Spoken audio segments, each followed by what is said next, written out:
கர்த்தருக்கு சோத்திரம். இன்றைய வேத வசனம் வெளிப்படுத்தினது விசேஷம் 21ஆம் அதிகாரம் 5ஆம் வசனம். சிங்காசனத்தின் மேல் வீற்றிருந்தவர், இதோ நான் சகலத்தையும் புதிதாக்குகிறேன் என்றார். ஆமென்.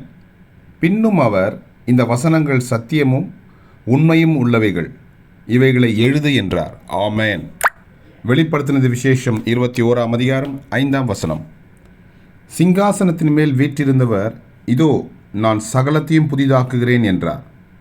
பின்னும் அவர், இந்த வசனங்கள் சத்தியமும் உண்மையுமானவைகள், இவைகளை எழுது என்றார். ஆமென். கர்த்தர் உங்களை ஆசீர்வதிப்பாராக, உங்களோடு கூட இருப்பாராக. ஆமென்.